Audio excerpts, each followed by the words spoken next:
All right. Well, I know I've met quite a few people that are here today, and so just for all of you that are new here, welcome. And for all the rest of us, man, it's I just sat and I looked back over all of us worshiping Jesus this morning, and gosh, I love this church. I love being here. I love being a shepherd here, and so just thanks for making my job easy. Some of you, all of you, I'm kidding. It's kind of like my children, you know. We're in the book of Revelation. If you've got your Bibles, you can open up to Revelation 13. That's where we're going to be at today. If you don't have a Bible, you can raise your hand, and one of these guys would be happy to hand you a Bible. But what we've been trying to do is move through the book of Revelation at kind of a breakneck pace. Several people have been coming up to me and saying things like, "Are you ever going to slow down?" And for all of you that have asked if I'm ever going to slow down, today is the day. All right? Yes. Now, part of it is just, if you remember right, the reason we talked about that we're going to kind of push through this at kind of that fast rate is that sometimes we get lost in the details. And so a lot of this is to kind of allow us just for a moment, before we get caught in the minutia, just to see the grand picture. In fact, I'd say this: before you ever study a book of the Bible, one of the things you should do is catch the big picture of it before you actually even study it. A lot of people dive in and start studying and actually miss that this book that's been written has a grand picture to it. And if you try to interpret it or understand it without taking that big picture, you're going to get lost in the middle of it. So it's just, there you go, a little bit of Bible study tip for you. But one of the things that people have been saying to me as I've interacted with them is around this issue of the control of God. They'll come up to me, and generally the conversation will start along the lines of, "Hey, I so appreciate the way you've presented just this reality of God being in control, that He is in control of all things." And then there's always the but. How is it that God can be in control, and yet we live in the world in which we live in? It seems to me in my head, if God's in control, then these things wouldn't be happening. And therefore, if He's not in control, that kind of changes how you should look at this. And we should come at it from a different angle and more ask the question then along the lines of, what does it mean now if humans have this capacity? Now, it's a great question. And if you've never wrestled through that question before, you should. It's a difficult one to wrestle through. Because just living in this world and in the times that we live in, most of us at different points have gone through difficult times. And we are wondering at different points, is God there? And if you think you're the only one, a whole book called the Book of Psalms is written, and many times through it, David or one of the writers will say, "How long?" In fact, the word is Adonai. It's an onomatopoeia. I bet you were surprised I knew that word. But it's an onomatopoeia, which is just Adonai. It's meant to just come out in Hebrew from the standpoint of a breath exhaling, just wondering, God, where are you in the midst of this? And in talking a lot about this, the key word that tends to come up is this word that's called sovereignty. Now, we throw that word around a lot and miss the fact that what it is it's God's kingly, His supreme rule and reign over all things, including His authority over everything that He's made. God is absolutely in authority over everything. Not only that, though, and here's what we've tried to kind of piece together throughout the book of Revelation, is God has a plan. He's working it out in all kinds of different ways, but again, the question is how do humans come into this? And I think one of the best ways to look at this particular reality is to actually go and look at the death of Jesus, because we see a kind of little snapshot for just a second of what it is that was going on, not only in God's control end of things, but also what was going on a human level. And I would say this, we're going to get into this idea of who Satan is, how Satan played a part in that. Now, Peter, when he was preaching at one point, he said this, he said, "Men of Israel, hear these words of Jesus of Nazareth, a man attested to you by God with mighty works and wonders and signs that God did through him in your midst. You yourselves know. This Jesus," look at this, "delivered up according to the definite plan and foreknowledge of God, you crucified and killed by the hands of lawless men." Now, in this little verse, you should see the tension. God is in control of all things, but who has culpability? The people. Now, some people will look at this and they'll say, yeah, well, he's talking about the Jewish people. Those of us that are Gentiles, we're totally cool. And I love the fact later in chapter 4, he says, no, you're not. He says, "For truly the city that were gathered together against your holy servant Jesus, whom you anointed, both Herod, Pontius Pilate," look at this, "along with the Gentiles and the people of Israel." So in this moment, what we see is that humanity is not exonerated, but yet God, in all of his will and in all of his power, was orchestrating everything in spite of the sinfulness of humanity to be able to come to the point in which Jesus Christ became the great fulfillment of Genesis 50:20, where Joseph was standing over his brothers and he said to him, "You meant this for evil, but God meant it for good." You meant it on this level, but our God is so powerful and supersedes all things that in spite of everything that's going on amongst humanity, our God cannot be thwarted. He cannot be stopped. Now, in spite of humanity's work, and I would say culpability, God sovereignly worked his plan. And you see this now, for truly in this city they were gathered together against your holy servant Jesus, whom you anointed. This is what we read before, but look at verse 28. To do whatever your hand and your plan predestined to take place. That's power. But that also leaves us in this thing we call attention. How do those two things work? How in the world is God superseding all things, but at the same time, humanity is still fulfilling its thing? And I'm going to give you the word for the day. Are you ready for the word for today? You can take this to the office with you. You can share it with your friends. Antinomy. You know what an antinomy is? Anybody? Okay, one person is smart in this place. The rest of us are, I had to look it up. An antinomy is just these two things that are true, but they appear to be in contradiction. Now, the thing about the Bible as you read it, God is never afraid to leave us in an antinomy. He is never afraid to present two truths that we cannot wrap our little minds around. You read scripture for long, and you're going to realize that Deuteronomy 29:29 was true. There are secret things that belong to God, and what's revealed to you, you can know, but you can't know past that. God doesn't relieve the tension. He doesn't in any way come back and try to explain this complex relationship. All that God says to us is that both of these things are true. It's an antinomy. Now, some people look at that and they say that's why Christians are so stupid. I think on one level, that's where Karl Marx talked about the religion is the opium of the people. In other words, it's the way that they control people. They just throw words like antinomy around. But what's nutty is it's not just Christians that think this way. In the 18th century, this guy named Immanuel Kant, and I wouldn't recommend reading him because it's really boring. I tried once. But as he's writing out, this was the thing he was faced. He realizes that not only in religion, but in all of life, there are these two truths, absolutely true, but yet they appear to have a contradiction. And he was just laying it out in regards to the humanity and who we are, is that all of life is full of two truths that when you put them together, they seem like they're in contradiction. And if you're like me, you don't like it, but it's true. We wrestle with it and we go over it. The thing that I think we learn on this is that our minds, we're just limited. We try as hard as we can, but our intellect's fallible and we wrestle through various things. But I would say this, the very existence of antinomy says that there are things in creation, there's things about God, there's things about this world, there's things about humanity that just says we don't get everything. Now, there's this weird part of humanity that says we can do it all, but I'm here to tell you there's only one who doesn't live in antinomy, and the Bible constantly presents it as God, who his ways are higher than our ways. He stands above antinomy because he sees how all these things work together. Now, in the text that we're going to be in today, I think this is what's going on. Now, if you remember right, we laid out this kind of box top. This is what Christian did for us. And the thing we're going to look at today is this nature of the book. It's an apocalypse. We're going to have something revealed to us. Something is going to be shown to us. This isn't like apocalyptic, like, the end of the world. This is just apocalypse like we defined it earlier. God is going to show us. He's going to reveal to us this grand picture of what he's doing. Now, go with me to Revelation 13. Look at verse 7. And I just want to read this together. I'm going to read the whole time, the whole thing through.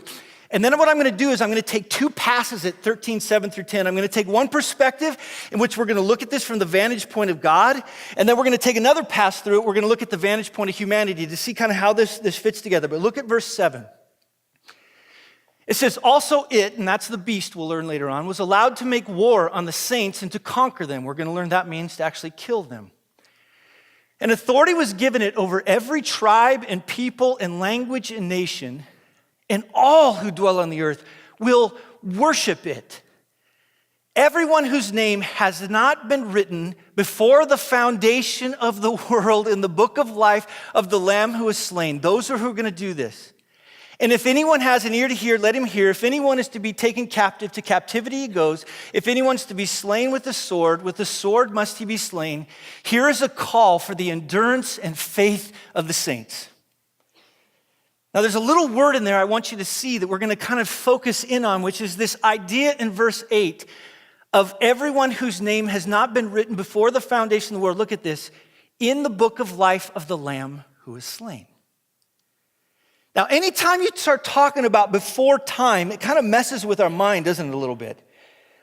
My son the other day came up to me and he said, Dad, how do you think about eternity? And I go, I don't. It's just so big and it's so huge. Now, in this particular passage, though, in verse 7, what we need to understand is who is this beast? Because we see it. Also it, that's the beast, was allowed to make war on the saints and to conquer them. Now, watch this, though. An authority was given the beast over every tribe, people, and language and nation. I hope you caught that. Who allowed him and who gave him authority? Those of you that have followed Jesus long enough, you know God did. Now, in this, though, we run into this difficulty, is that what do we do with this? Now, again, looking from this gigantic perspective, in verse 2, we learn that this beast is one that we're going to find out next week, rises up from the ground, and it says, I saw him, and he was like a leopard. Its feet were like a bear's. Its mouth was like a lion's mouth. Whoa. But watch this. And to it, the dragon gave his power and throne and great authority to the beast. So there we're learning something. The beast rose up, but there's a dragon behind him, which we'll learn in just a second who he is. Then I saw another beast rising out of the earth. It had two horns like a lamb, and it spoke like a dragon. Now, you should have caught in there this idea of dragon. Now, the dragon, he tells us in chapter 12, is this great dragon was thrown down, and we're going to talk about it next week, but this is now the ancient serpent. Now, who's the ancient serpent? Satan, who is called the devil and Satan, the deceiver of the whole world. In other words, here's God allowing this to take place. He's giving authority to this one. He's allowing this one to have it. But behind this beast is this real being that sometimes people try to play off as the guy with horns and the pokey tail and the pitchfork. This is not who he is. In fact, Paul calls him in 2 Corinthians 11 an angel of light. He was an angelic being, and behind this beast is power. But don't miss this. God gave it to him. He had no authority whatsoever other than what God gave him. Now watch. And he says, all who dwell on earth now are going to worship the beast, volitional, humanity's choice to worship him. Right now, we're thrown into the antinomy. How is it that God can be in absolute control? He's superseding all things, and yet at the same time, humanity seems to be operating how it is that he wants to operate. But notice something in the middle of it, again, like I told you before, is this book of life of the Lamb who was slain. In other words, this has all been part of God's plan. We know from the very beginning, and we don't fully kind of understand what was going on, but somehow God had in his mind from the very beginning that there would already be this slain lamb, this one that would need to die for all of humanity. Before any human stepped on this earth, before there was Satan, before there was sin, before there was death, before there was rebellion, there is this reality of a God who understood and saw through things, and even in the midst of a group of people that would rebel against him without any way him being condemned, because he is not the author of sin, he already had in motion and a plan between him and the Son of rescuing humanity. Power. This serpent kind of throws us back into this idea of the garden. When Satan tempted humanity, and people are culpable, you find that all throughout the scripture, this is our antinomy. He had this thought somehow in the back of his head, I'm going to wreck the plan of God. Let me tell you something. Everybody that's ever tried to wreck the plan of God gets wrecked. Because we find out later, I'm sure he thought, finally, I have stepped in, I have thwarted the plan of God. But in Genesis 3:16, he helps the evil one understand that actually in your plan, you might have ended up piercing, he talks about the son of the seed of this woman, but that same one will do what to you? Crush you. Isn't that amazing? God in his grace was saying that literally Satan unknowingly set in motion a plan that would bring about his doom. That's power. I think this is why we see this book of life all throughout the book of Revelation. We see it in 3:5, in 17:8, 20:12, 20:15, 21:27. I think there's just this side of it in which he wants his people to understand, I have a plan. I know it's difficult what's going on for you right now. I understand things seem so topsy-turvy, but I'm telling you, I have a plan and it cannot be stopped, and it's gonna finally arrive at a point in which my son will be victorious completely over all things, and he will set all things straight. You can trust my plan. I have orchestrated it together all along, and I'm trying to show you this to allow you to see it. I was trying to imagine this week, what was the conversation between the son and the father on this? The father looks at the son and he says to him, I've got this idea. And the son says, I know you do because we are one.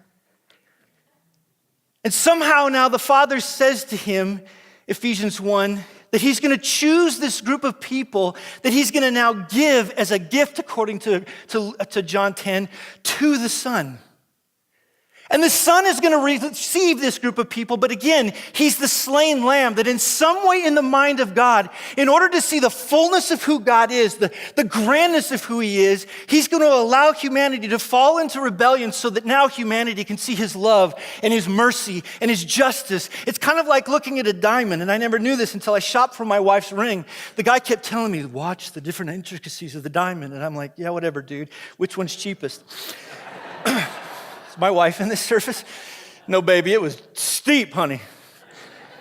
It did feel a lot at that time. But he said, just look at it.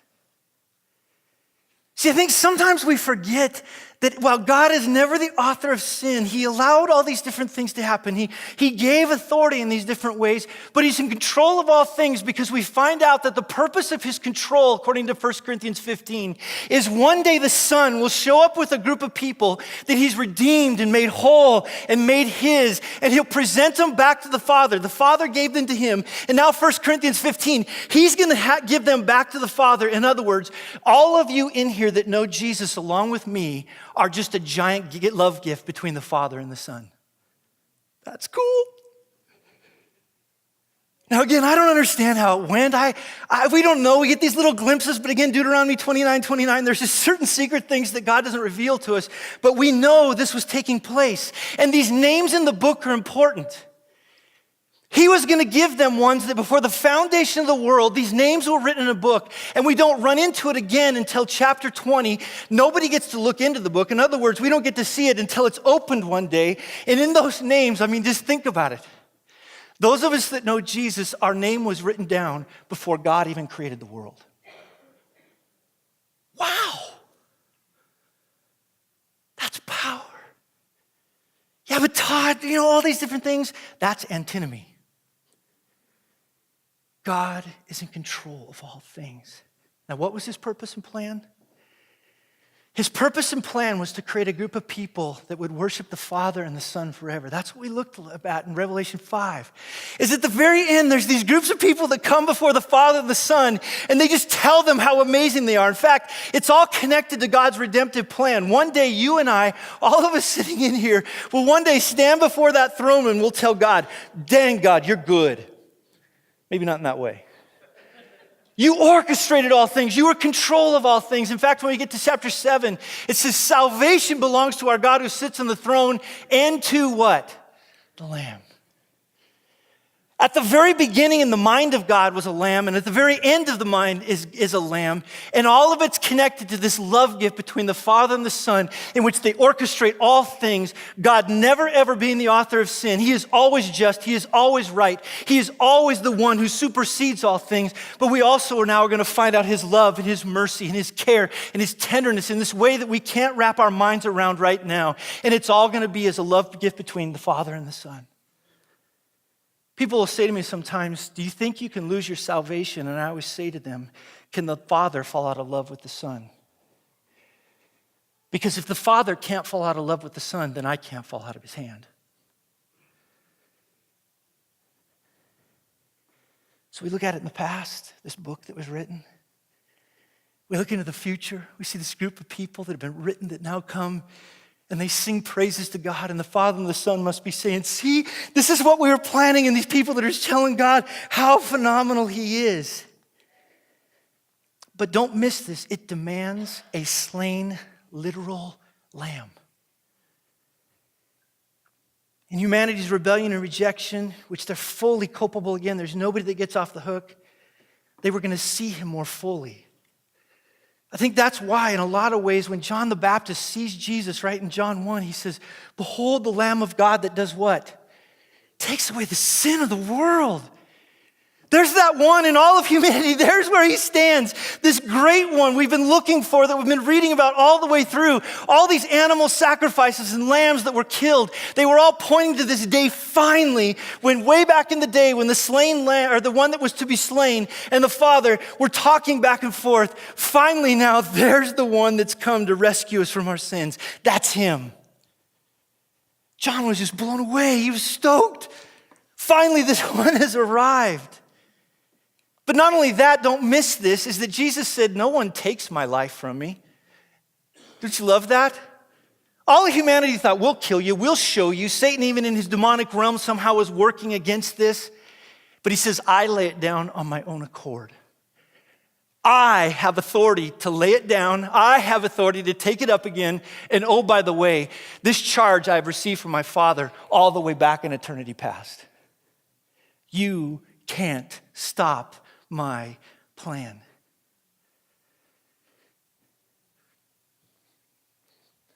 In Christ's loving act, he would show God is just and he's loving. And he did all of this, watch this, so that we might come to the Father. See, in that moment now when Jesus Christ is hanging on the cross, it says he had received sour wine. And just think about these words. Think about this giant picture from eternity past all the way to eternity future. And in this moment, right before he gives up his spirit and dies, he says, it is what? Finished. Father, everything that you planned from here and everything that you see in the future are colliding in this moment. Your love, your grace, your mercy, your justice, your wrath are colliding in this one moment in which everything fits together. And it's no wonder that there were earthquakes. It's no wonder that people came up from the dead. It's no wonder the sun didn't shine for that particular moment. It's no wonder. Why? Because it was the great connection of everything that the Father said was going to happen, everything that is going to happen, and the Father and Jesus Christ goes, snap. Right in the cross. He's in control of all things. There's a tension there that we say, yeah, but gosh, how does that work and what's going on? And it seemed like Satan was winning, but you know in that Colossians 2, with every pound of the nail, with every mocking that they gave him, God was winning. God supersedes all things. This passage that we're looking at today shows this. If there's a tension.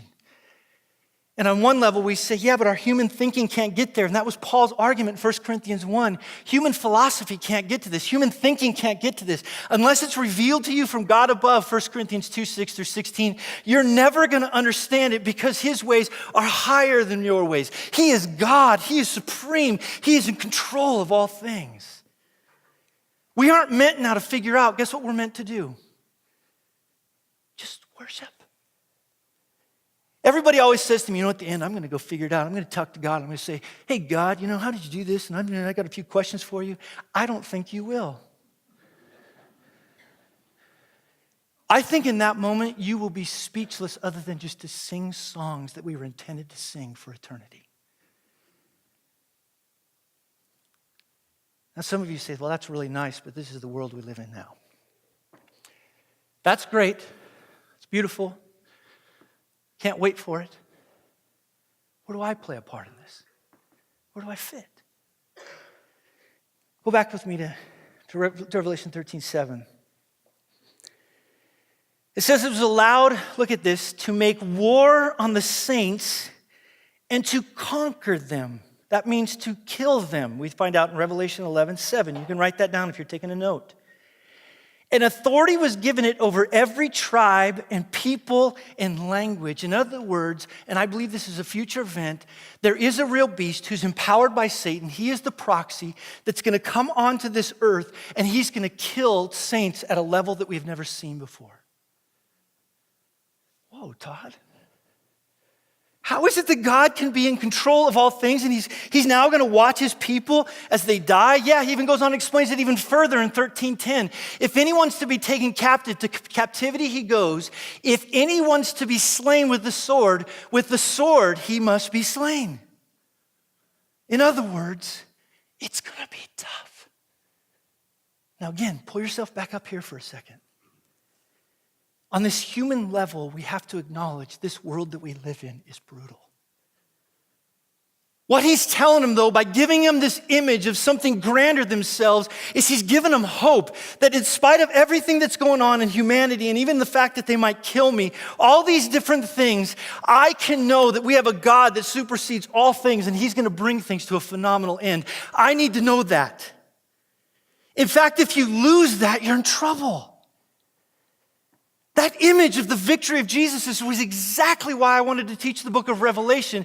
We lose that grand victory of Jesus, then Paul says we might as well cash this in and quit and not even consider playing this game any longer. But if Jesus Christ truly did die, was buried, rose again, and is coming back one day, then I'll tell you what, that vision of Jesus, I'll do anything for it. It's the pearl of great price and the treasure in the field. It's everything that humanity's hoped for. But you sit down and you go, yeah, but that's scary. Well, in John's time, there was actually people going through this, and I love this. You know that statement, do not fear? How often does God say that? I dare any of you to look in the Bible and count how many times God says, do not fear. See, in John's time, that was going on. It's not just something I think that's going to happen towards the end. It's not just also something that's already happened, but he says to them, behold, look, the devil's about to throw some of you into prison. What? I mean, it's one thing if a cop walks up to me and says, hey, we're going to have to take you to jail. It's a whole other thing if a cop empowered by Satan walks up and takes me to jail. That sounded really bad. If you're a cop in here, I'm not trying to say that, by the way. That you may be, look at this, tested. And for 10 days you will have tribulation. Look at this words though. Do not fear, but be faithful. But Todd, my marriage is falling apart. Do not fear, be faithful. My kids are going off the deep end. Do not fear, be faithful. But Todd, I look around the world and it just seems to be so chaotic. Do not fear, be faithful. What he's trying to say to them in this moment is you don't have to understand everything. I'm just telling you I'm in control. And now what is it that we're supposed to do as Christians? Be faithful. Hang in there. He even goes on in verse 4, and he says, look, they worship the dragon, which had been given authority to the beast, and they worship the beast, saying, who is like the beast and who can fight against it? In other words, they're hearing this all around them. They're hearing this beast tell them, this beast is greater than all things. He's powerful. He supersedes all things. But John in 1 John wrote, yeah, but greater is him who's in me than he who's in the world. Don't lose sight of that. They didn't worship the beast, and so therefore they were killed. And it's not just a future reality or a past reality. I read an article just this week. Notre Dame did a study in which they found the most persecuted group of people in the world. Guess who they are? Christians. Now, we live in the United States, so we don't experience that very much. But if you live in the Middle East or Asia, you start to understand this is not just a past event. And I would just say this. I don't think it's going to get any better here. Now, some people might say, oh, great, then I'm going to be fearful. And I think Jesus would say back to us, do not fear. Do not fear. Be faithful. I've got this. I'm in control of all things. And when they didn't worship the beast, when they got caught up to Satan and his system, this is why I think John had to tell them, don't love the world. The things of this world are something that are just falling away. Don't get trapped in this world. This world is a wonderful world. It's a great place. I love living here. I love playing with my children. I love all the wonderful things of this world, but this world and its system that right now God has given authority in some way to Satan to be the prince of the power of the air in ways that I don't understand. It is passing away, and Revelation is promising us that one day Jesus Christ is coming back as King of Kings and Lord of Lords. He will set all things straight. Don't get comfortable here. Don't be Tom Bodette and think somehow we should turn the light on and hang out at Motel 6 when God has so much more for us. Don't lose it. I don't know how many of you watched Star Wars, but the first one, which was the only real Star Wars in my opinion, Luke is flying down through the Death Star. You remember this? And all the other guys are flying down through the Death Star, and what does he say? Stay on target. Stay on target. Stay on target. And I believe this is God saying to his people, just stay on target. Don't lose sight of this. I think that's why he says to them in Revelation 13:10 at the end of it, here's a call for endurance. Endure in this. Stay in the saddle. Don't try to find your way out of the saddle. I hear so many people say, I can't wait for Jesus to come back, for everything to be perfect and wonderful. And God is, I think, saying to us, stay on target. Endure. Have faith. Stay in the saddle. Revelation is a call to people. This God who's in charge of all things. He's working all things towards a wonderful end. And by the way, he's saying, you're a beautiful part of it. Stay in there. Stay in the marriage that's difficult. Stay in the parenting that's difficult. Stay in the reality of this world that we live in. Stay in there. Don't just be hoping. And I get that Paul said it's better for me to die, but he also said it's also good for me to live so that Christ might be shouted out amongst you. So he's just saying, stay in there. Don't worry. God will call you home. Stay faithful. Our job is not to try to control events and, if you're a control freak like me, don't we? Our job is faithfulness. Just be faithful. He says it again in Revelation 14. God always says something twice in case we missed it. Here's a call, he says, for the endurance of the saints, and he's going to connect it to this other idea, to keep the commandments of God, their faith in Jesus. In other words, stay in there. Do what I've asked you to do. Now, here's the question you have to ask yourself, is why will we endure? Why is it that we'll make it to the end? In Revelation 13:8, it tells us the reason that you will make it to the end is because long ago God put your name in a book, and what he determined is going to happen back here, he will not quit until he gets over here. 1 Corinthians 1:8, he just says, look, it's he who will sustain you to the end, guiltless in the day of our Lord Jesus Christ. Look at this. God is faithful, by whom you were called into the fellowship of his Son, Jesus our Christ our Lord. The reason that we're going to make it is definitely God calls us to be faithful, but he's going to give us the faithfulness. He calls us to endure, but he's going to give us the endurance. He calls us to obey his commandments, but actually in a very cool way, he's going to actually enable us and empower us to be able to keep his commandments. That's why he wrote way back in Ezekiel, oh, crud, I went too far. Leave Ezekiel in your head. This is the joy of the first service. You get an unfettered view. John 10, why is he going to do it? He says in there, I'm the good shepherd, and I'm going to shepherd you to the end.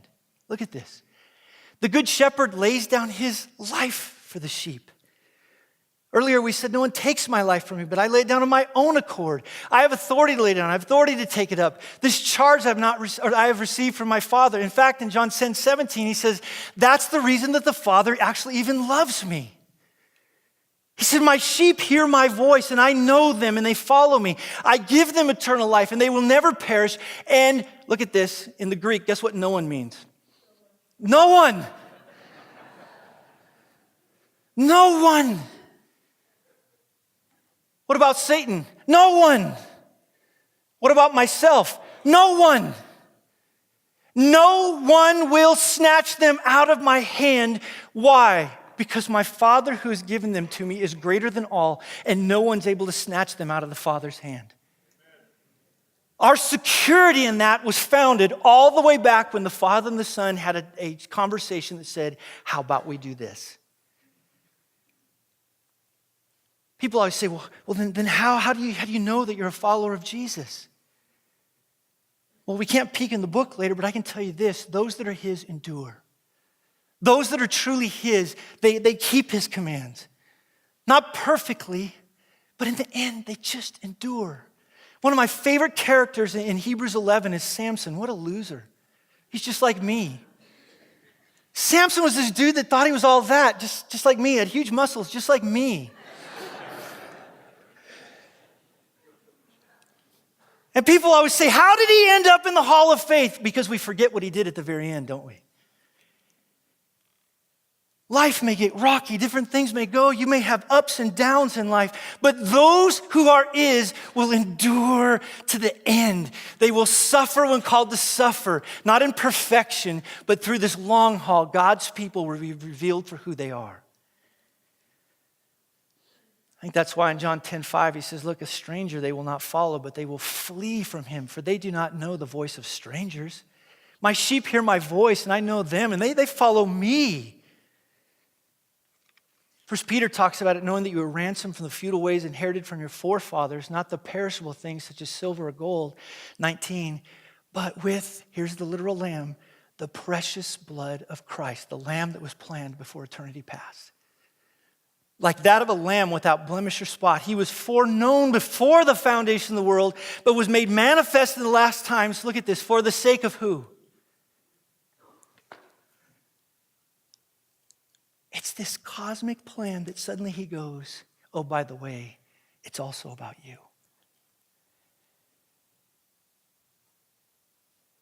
Have you ever just sat and wondered how much the Father loves you? He loves you so much that in eternity past, he crafted a plan that was a love gift between he and the Son, but it's for the sake of you. He adores us. He cares for us. And through him are believers in God who raised him from the dead and gave him glory so that your faith and your hope are not in yourselves, but in who? God. And I love in Ezekiel, this is where I was meaning to go. So scratch everything you said a while ago. It was all part of his promise that I'm going to give you a new heart and a new spirit. I'll put within you, and I will remove the heart of stone from your flesh, and I'm going to give you a heart of flesh. And I will put my spirit, here's the third member of the Trinity, within you and cause you to walk in my statutes and be careful to obey my rules. How am I going to get from eternity past to eternity future? There is a God that has now, in all of his glory and strength, empowered you with the Holy Spirit because of the death of Jesus. You will make it at the end because when God promised, he said, what I begin, I will finish, Philippians 1:6. Our God is unstoppable. Now, why was he doing it? This is one of the things I have to do in counseling all the time, not just with myself, but I've got to remind people all the time of this very reality. So often we say, I can't. I can't, Todd. I can't do this. I can't stay in there. It's too difficult. And I look back at them and I say, no, you were designed to not do can't. This sounds so cheesy. You were designed to do that you can. Yeah, but I fail. Welcome to the club. But I struggle. Yes, you do. I strain. I need endurance. Yes, you do. But how do I get endurance? Thanks for asking me that question. Romans 5 says this. He says there's this reality of suffering that produces what? Endurance. And endurance produces character. And character produces hope. You will never have hope unless you suffer. You will never have character unless you suffer. You will never have endurance unless you suffer. And so in the midst of suffering, as a loving Father looking at you, I am orchestrating this whole plan together in such a way that you look like Jesus in the very end of this. I'm preparing you for something great in the very end, but I'm also preparing this in such a way that at the very end you will sing my praises. That's his point when he gets into Revelation 21, 3-4. Stay on target. And I heard a loud voice from the throne saying, behold, the dwelling place of God is with man. I don't know about you, but I can't wait for that day.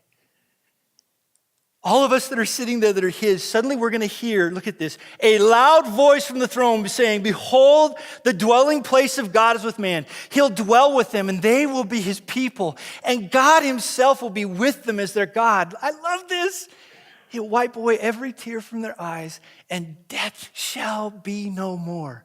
Neither shall there be mourning, nor crying, nor pain anymore, for the former things have passed away. And he who is seated on the throne said, behold, I am making all things new. Also he said to John, write down, for these words are trustworthy and true. And he said to me, it's done. I am the Alpha and Omega, the beginning and the end. To the thirsty I will give from the spring of the water of life without payment. The one who conquers, the one who endures, the one who stays in the saddle will have this heritage, and I will be his God, and he will be my son.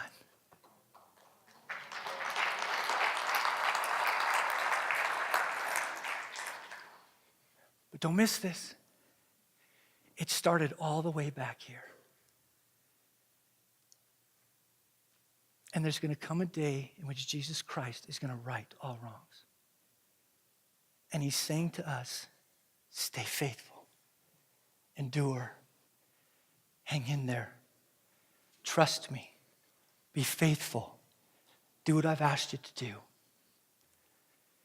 And somewhere in there, when we get to Revelation 7, all of us are going to look at each other and we're going to sing. We're going to sing like we've never sung before. And everything that God had intended to do from the very beginning, all those names will finally be standing there. Now, what's it going to be like for him to read every name? And somebody's probably thinking, I wonder if there's a name missing. And the answer is no. All of them standing there going, no way, you did it. You started way back here and you came over here and you accomplished everything in between. God, you are powerful and you're able. And not only that, but angels are going to sing myriads. It says in myriads and people all over the place. There's going to be crazy 4 beast people that we don't even know what they are. 24 elders bowing down before him. It is going to be the climax of the moment of what God said he was going to do way back here. You cannot stop our God. In the very end, he will be victorious. I say that to you today because we have need of hope, don't we? We're battling it. One of my favorite things to do is to give gifts. I hate receiving gifts, but I love giving gifts. Now, you know what's in the gift, don't you? You buy the gift, and so this year I bought my kids different gifts, and I couldn't wait to see what was going to happen when we'd open them, and I knew what was in the gift. And my kids knew that there was a gift, and they kind of had asked for different things, so they had an idea of what was in there, but I was actually giddy, not waiting. I couldn't wait for the moment where finally my kids will start to tear open the box and open it up, and there was the gift in front of them. This gift between the Father and the Son, you need to understand our Father is giddy for the moment that it gets opened. Sometimes we wonder, does he even care that I'm going to be there? You better believe it because he wrote your name way back there. But I think this is also why we need the church. I need people in my life to tell me, hang in there. It's worth it. Stay in the saddle. Endure. And you need people that way too. We need people to remind us that we have a God that's in control of all things, and it's worth it. Amen? All right. I'm going to show you a video of Mark and Jen Allen, and you'll kind of get to see a little bit about how God worked this through in their life. So it was me and my neighbor would typically go out 1 to 2 times a week early in the morning and on road bikes. And we were traveling on LA Avenue, and we came up to Erringer. It was 5:45 in the morning, and we came up to a stoplight, so we stopped. The light turned green. We continued on, and about halfway through the intersection, the car rear-ended me going approximately 45 miles an hour. I got hit, went up on the hood, poked a hole in the windshield with my head, and the guy proceeded to slam on the brakes, obviously, as I'm on the hood. As he slams on the brakes, then I fall onto the street. I don't remember any of this. But what's interesting is one of the first responders happens to be sitting behind the camera right now as we speak. And what was awesome is a testimony is I just remember how Jen was saying how the paramedic was so good and such a blessing to my kids, and how he would just get down to their level and just communicate with them. And she knew that he was a believer. And it was a killer opportunity, and just a way that the Lord did a work. And just to remember how the body of believers is huge, and the Lord has ordained every second, and it's up to us to remember to walk in that, and to remember that He is in control. After the accident, I was in Los Robles, broken nose, dislocated jaw, severe concussion, obviously a lot of road rash. And what was awesome is it seemed like after a couple hours, people from Cornerstone were already coming and visiting. It was amazing, like Mark said, just to have so many people come around and support us during that time. That's not something that I could have done on my own. I mean, people brought us meals, just the constant support, calls and text messages, and people praying with us and for us was something that you just can't put a price on. It's just, that support is amazing when you're going through something so tough. One of the things that the Lord has always taught us is that we have to be connected to the church by serving in the church. And that way you can be known by the people and they can know you. And when you go through things like this, like Mark's accident, or just struggles, that you have a body of believers that come around you and support you. It's important to live life with them and be transparent with them, because a lot of times that we don't end up being transparent, and then we're going through things and we could be around a bunch of people, but because we don't open up, they don't even know what's going on. And so we can tend to go through these things on our own, or even have resentment because we don't think anyone cares. But the reality is that we're not being transparent, and we're not opening ourselves up to the family of believers, to allow them to minister to us and allow us to minister to them, and to be the family that the Lord has asked us to be.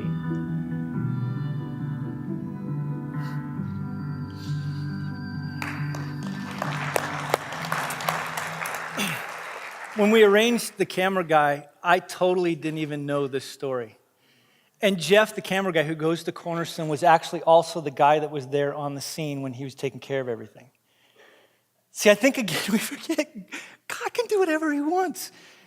He knew he was going to be hit by that bike, or by the car. He knew that. But in the midst of it also, man, just the way that the body of Christ got to show up, and through that suffering produced endurance, and endurance character, and in it character produces hope. So I'd like everybody to stand up.